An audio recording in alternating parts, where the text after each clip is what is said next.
Bonjour à tous, bienvenue sur mon premier épisode de mon podcast créatif. Moi c'est Marie, alias The Mary Wool sur Instagram, Ravelry, YouTube et aussi mon blog créatif.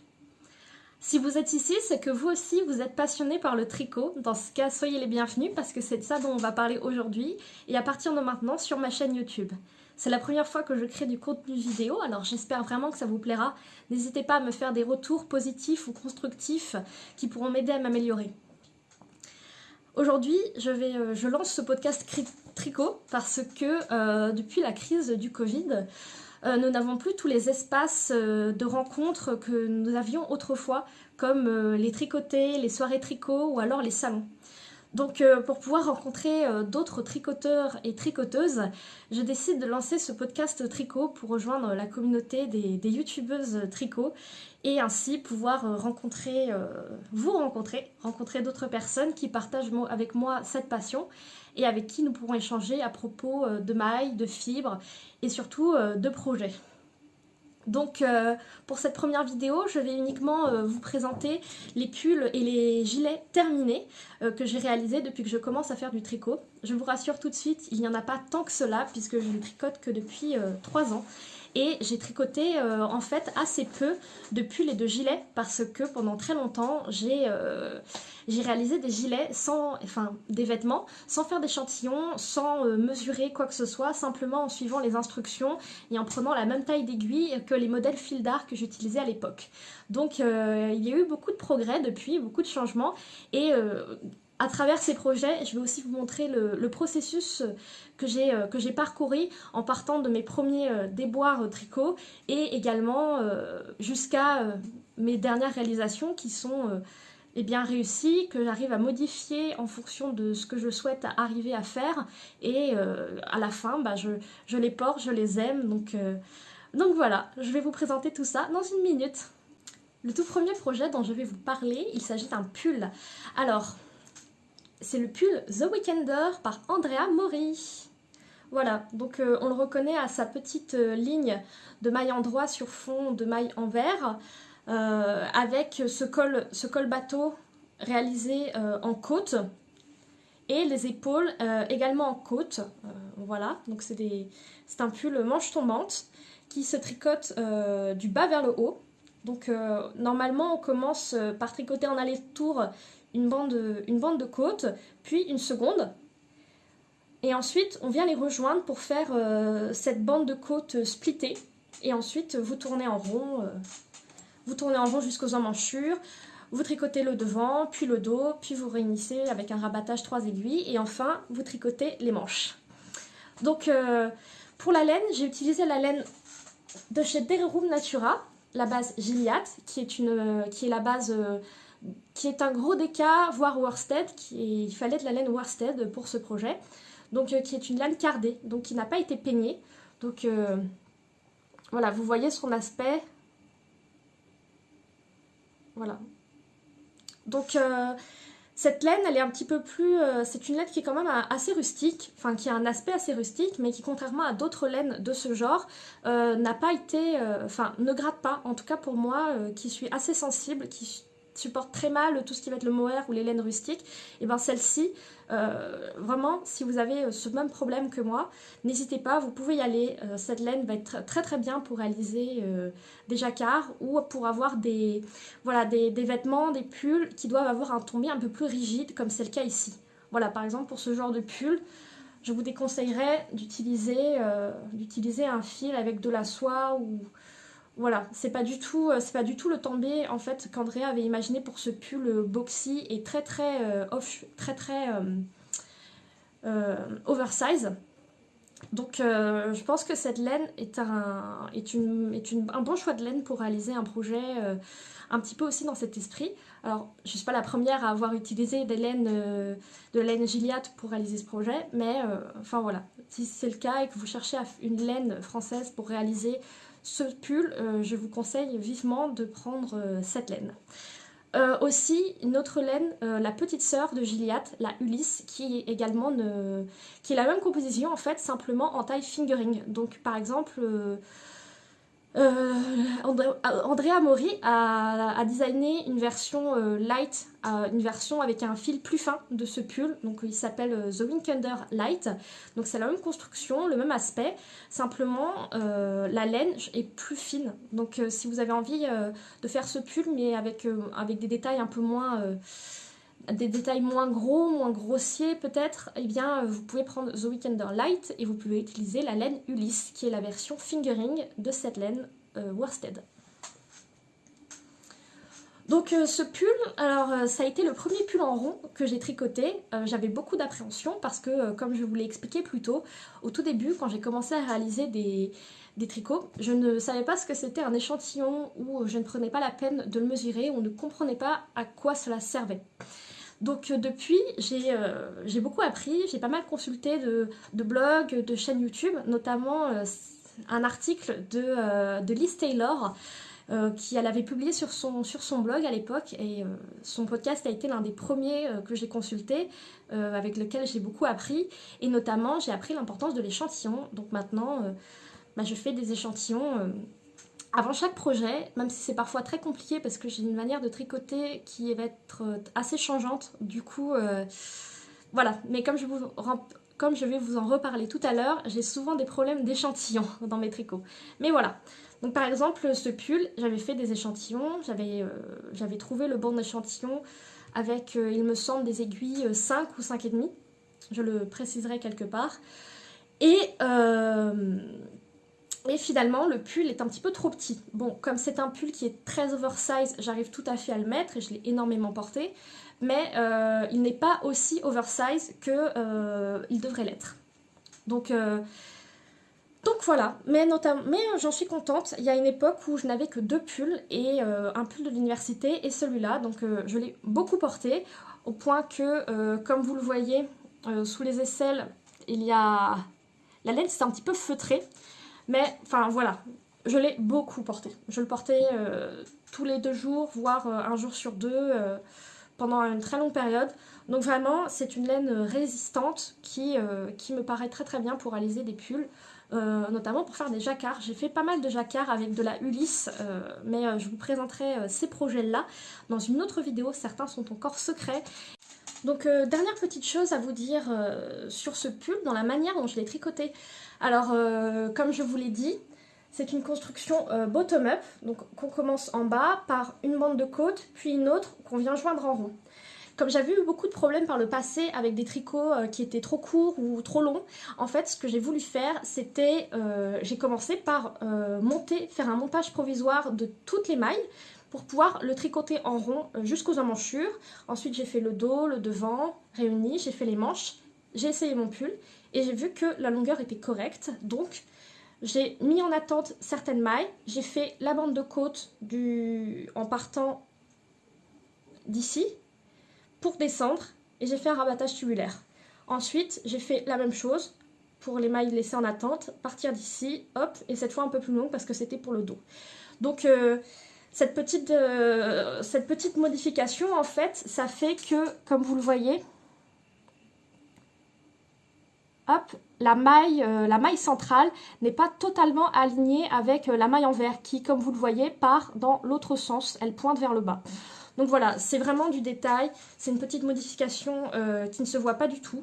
Mais voilà, c'est un petit défaut qui est normal parce que quand vous tricotez dans un sens puis que vous reprenez dans l'autre, les mailles ne sont pas totalement alignées. Les mailles en droit ne s'alignent pas totalement avec les mailles en droit dans l'autre sens. Voilà, c'est tout à fait normal et j'étais prête à faire ce risque, à faire ce pari parce que j'avais vraiment peur d'avoir un pull qui était trop long. Et le problème avec les pulls bottom-up, c'est qu'on ne peut pas les essayer au fur et à mesure. Ou alors, on peut essayer de les enfiler, mais ça ne va pas du tout, on va pas du tout avoir l'esprit...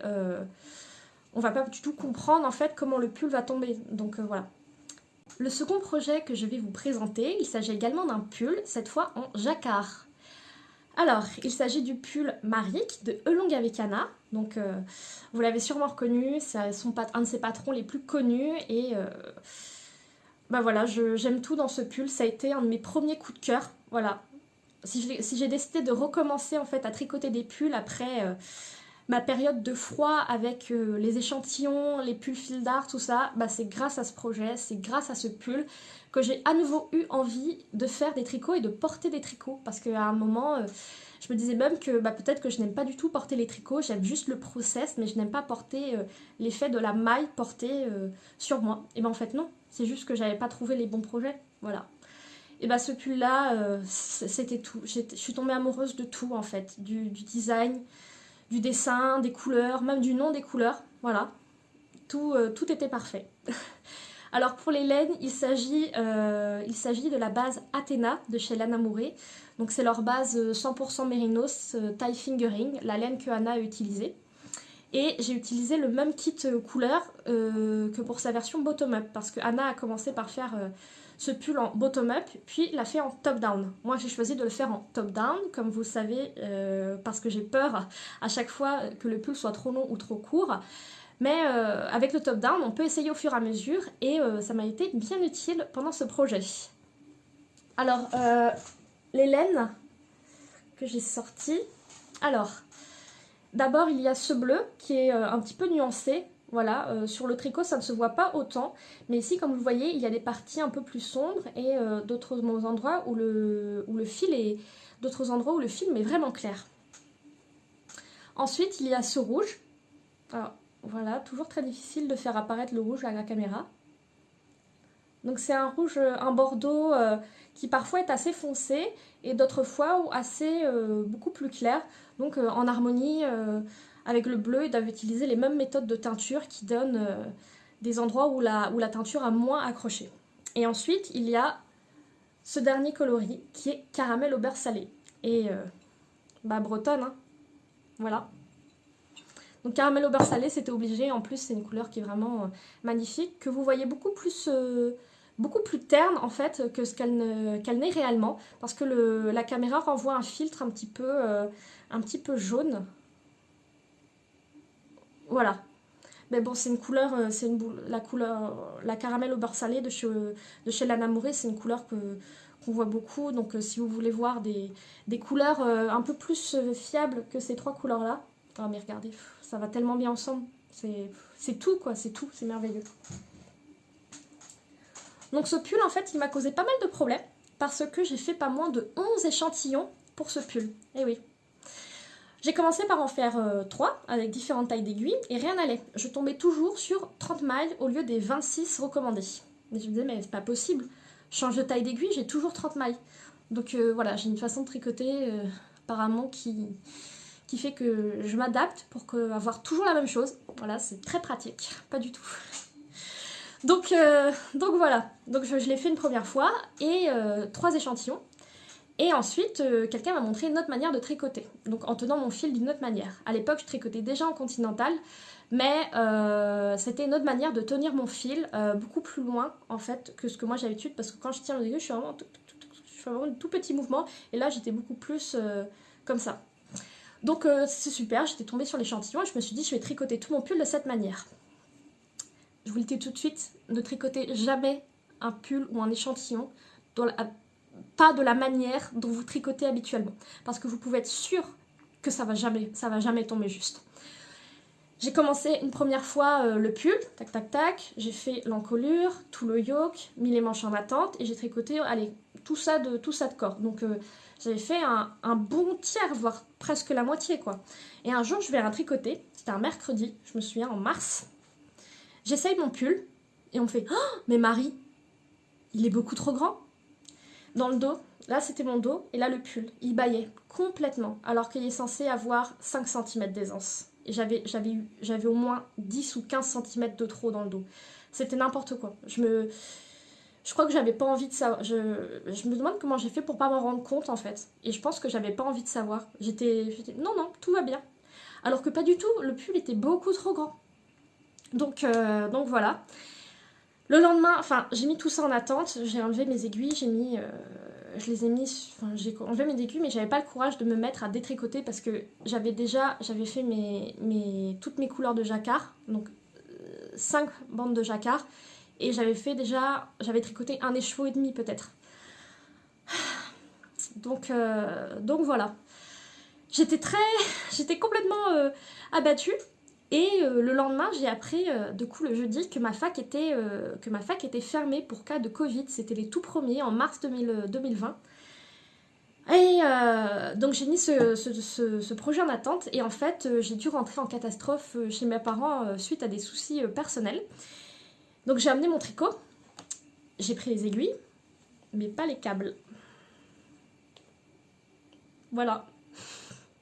Donc j'ai oublié mes câbles. Et je me suis retrouvée sans rien pour pouvoir tricoter pendant 4 mois. Voilà. Donc je me suis retrouvée à regarder ça et à regarder ce pull trop grand que je pouvais ni recommencer, ni continuer. Enfin, voilà, c'était la fin du monde, quoi. Donc dès que je suis rentrée chez moi en juillet, j'ai acheté... non. J'ai tout défait. Et j'ai recommencé à faire des échantillons. Et au bout d'encore 5 échantillons, c'est-à-dire 6 plus 5, 11... J'ai réussi à enfin avoir le bon échantillon.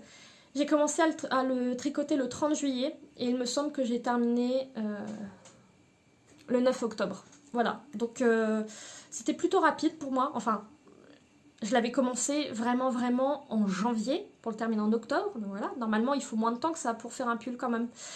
Mais bon, comme dirait ma grand-mère, au moins la laine était rentable quand tu l'utilises plusieurs fois. Donc voilà.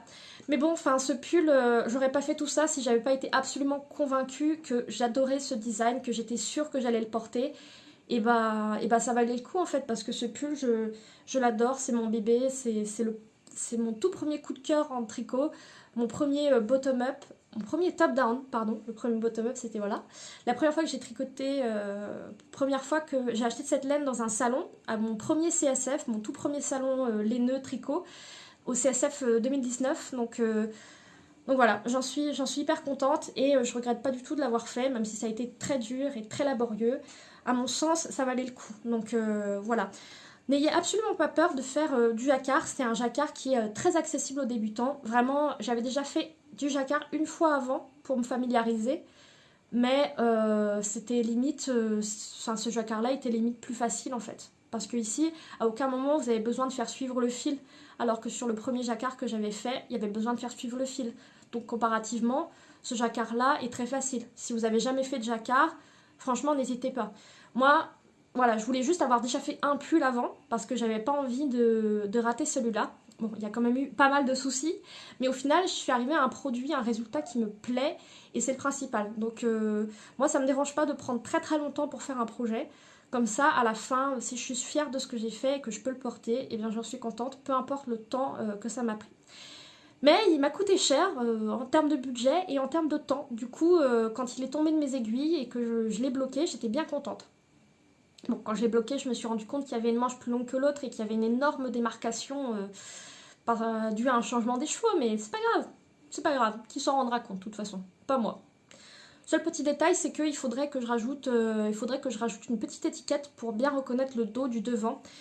Et j'avais acheté sur le site de Loli Lafay, voilà, qui vend des petits goodies tricot. J'avais acheté une petite étiquette. Alors, c'est marqué tricoter main avec beaucoup d'amour et de patience. Donc je pense que c'est l'étiquette parfaite pour aller sur ce petit pull. Donc, le troisième et dernier projet que je vais vous présenter, il s'agit d'un cardigan, donc un gilet. Et il s'agit également d'un modèle de Andrea Maury. Alors, il s'agit de son Liss Sweater. Liss qui veut dire Little Yellow Sweater. Alors, bon, c'est un cardigan, ce n'est pas un sweater ou pull, mais elle l'a appelé le Little Yellow Sweater. Donc, je l'ai tricoté en La Bien-Aimée. Voilà, c'était un cadeau de Noël de la part de mes parents qui m'ont offert de la laine pour faire ce pull. Donc il me semble qu'il m'a fallu 3 ou 4 écheveaux, je sais plus. Donc c'était mon cadeau de Noël pour 2019 il me semble. Et là aussi ça avait été un de mes coups de cœur, absolus. Mais j'avais pas envie de tricoter en aller-retour, du coup j'ai un peu repoussé. Donc voilà. Alors là c'est mon reste. J'ai tous mes restes à côté mais... je ne vous ai pas montré les autres, je ne sais pas si ça vous intéresse. Donc voilà. Donc c'est coloris Yellow Brick Road, le coloris iconique de La Bien-Aimée, qui est vraiment ce jaune ce jaune pétant, extrêmement lumineux, qui illumine tout en fait. Et c'est juste, enfin c'est pour ça que je l'adore, cette couleur. En fait, dès que je fais un projet, j'ai envie de l'avoir en Yellow Brick Road. Avant, je détestais le jaune, mais cette couleur de la bien-aimée a été une des raisons de ma réconciliation avec le jaune. Donc, j'ai pris la même couleur que Andrea Mori pour Little Yellow Sweater, ou aussi Little Yellow Shop, qui est le surnom de la boutique de la bien-aimée, qui va malheureusement fermer. Voilà, c'était la boutique où j'allais tout le temps, vu que je suis à Paris. Donc cette boutique va énormément me manquer et je pense que j'en achèterai plus aussi souvent. Les prix ont augmenté également, mais je pense que pour des projets très spéciaux, peut-être que je retournerai acheter des laines de la bien-aimée sur son site. En tout cas, je continuerai à suivre son compte Instagram et à m'inspirer de ses créations, de ses couleurs que je trouve magnifiques. La bien-aimée, c'est une marque à part dans le monde du tricot et voilà, on l'aime pour ça. Et moi, je l'aime aussi. Donc, mais contrairement au modèle, je n'ai pas utilisé de la laine, la bien-aimée Mondim, donc la collaboration entre la bien-aimée et une laine portugaise Mondim, parce que je trouve que la Mondim est un peu trop irritante. Alors ça, c'est vraiment moi et ma peau de bébé, ma peau ultra sensible en tout cas, qui fait que je supporte très vite beaucoup de choses, genre le mohair, j'ai du mal. Et la bien-aimée Mondim, j'ai du mal. Donc je n'ai pas utilisé la bien-aimée Mondim. Et sous les conseils d'une des vendeuses de la bien-aimée que j'adore et que je salue, si elle passe par là, elle se reconnaîtra, elle m'a conseillé d'utiliser plutôt la base Sport. Donc j'ai beaucoup regardé sur les Yarn Ideas, les idées de laine sur Ravelry, et avec une autre personne qui avait utilisé la base Sport. Et il se trouve que c'est une personne que je connais, qui travaille également pour la bien-aimée. Et qui était celle également qui m'avait dit de défaire mon pull Marek parce qu'il était trop grand. Donc c'est une experte tricot qui m'a énormément appris. Si j'ai une mentor de tricot, c'est elle. Donc je la remercie si elle passe par là. Donc j'ai acheté la base Sport parce que sous les conseils de cette vendeuse, parce que je lui faisais totalement confiance. Et par contre, il a fallu que j'utilise des aiguilles beaucoup plus petites pour arriver au résultat. Et du coup, j'ai tricoté ce pull en 2,5. Donc je tricote avec des petites aiguilles, hein. Voilà, c'est comme ça. Apparemment, je tricotais lâche à l'époque. Je dis à l'époque parce que maintenant, c'est plus le cas du tout. Alors, j'avais utilisé des aiguilles 2,5 pour le corps et des aiguilles 2 mm pour les côtes. J'ai fait la taille 4, donc pour 107, mais pour enlever 3 cm, j'ai monté 8 mailles de moins dans le dos. J'ai enlevé 8 mailles dans le dos pour enlever 3 cm, ce qui me faisait une aisance de 4 cm parce que j'ai un tour de poitrine de 99-100 cm. Donc pour avoir une aisance de 4 cm, alors j'avais également une aisance de 104 cm sur le pull Maric, donc je voyais à peu près ce que ça faisait sur moi, 4 cm d'aisance positive. Donc je me suis dit que ça irait très bien pour le petit cardigan. En sachant qu'Andrea Mori, elle conseille 2 inches d'aisance positive ou négative, en favorisant la négative si possible. Donc ça représente 4 cm d'aisance positive ou négative pour nous, et préférer la taille inférieure si on est entre deux tailles. J'avais pas envie d'être sur la taille, j'avais pas envie d'être à 95, qui me semble la taille 3, d'être à 95, donc 5 cm d'aisance négative. Donc je me suis dit, prends la taille au-dessus et enlève des mailles pour pouvoir enlever 3 cm dans le dos. Donc c'est ce que j'ai fait. Alors je sais pas si j'ai exactement 4 cm d'aisance positive, mais ça me convient très bien comme fit. Et je l'aime beaucoup, hein. Ça passe très très bien avec une blouse blanche et un pantalon noir. Alors ça c'est mon uniforme, un pantalon noir, une blouse blanche et par-dessus un tricot, un gilet, une veste un peu originale. Et c'est comme ça que je m'habille quasiment tous les jours. Donc c'est une très bonne addition, ce petit cardigan jaune, qui monte assez haut. Voilà, vous voyez, enfin, il n'est pas col roulé, mais l'encolure monte pas mal sur le cou. Mais je pense pas qu'il a vocation à être fermé jusqu'en haut. Voilà, donc je le porte plutôt ouvert, ou alors fermé jusqu'ici, voilà, ou jusque là. Mais je pense s'il est fermé tout en haut, je pense qu'il en sert beaucoup. Il colle complètement à la peau et il colle au cou. Donc je pense pas qu'il a vocation à être porté comme ça. Andrea Mori sur certaines de ses photos le porte comme ça, mais je pense que c'est pour vraiment mieux montrer sa construction. Et voilà. Aussi une de ses originalités, enfin je ne vous l'ai même pas présenté. Beaucoup de blabla et on montre pas les choses. Donc voilà. Donc cette bande de dentelle d'Andrea Mori qui est sur les deux côtés, sur chaque côté des demi-devants et qui se rejoignent ensemble. Donc voilà, ça forme un peu ces formes de triangle avec parfois du point mousse et une fois sur deux du point mousse et une fois sur tout une petite note. Alors Andrea elle a des tutos sur YouTube pour faire ces notes qui sont très pointues, voilà, vous voyez, et qui surtout ne font pas de trous à l'arrière, donc c'est très pratique. Mais bon, Andrea Mori elle a l'habitude de manipuler des noppes, il y en a beaucoup dans ses modèles, sur le lisse cardigan, mais aussi sur le stone crop sweater ou le stone crop cardigan. Donc voilà, si vous cherchez un bon tuto pour faire des bonnes noppes, je vous conseille d'aller voir sur la chaîne d'Andrea Mori et de chercher Bobble ou Half Bobble. Voilà. Ensuite, il y a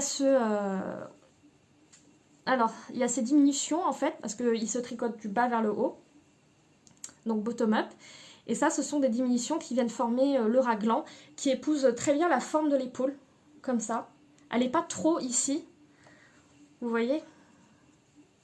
Ça, quand vous le portez, le raglan va vraiment venir épouser la forme de votre épaule et ça lui donne un côté très structuré, en tout cas que moi j'aime bien. C'est un pull, c'est un petit cardigan d'inspiration vintage, on est sur un petit gilet qui serait bien placé dans les années 40-50, je trouve. Mais moi j'aime bien la mode vintage, du coup c'est quelque chose que je verrais très bien sur une jupe, une très grande jupe cercle dans une noire, donc qui ferait années 50 avec ces petites boucles d'oreilles. Ça ferait une très, très jolie tenue d'inspiration vintage. Voilà.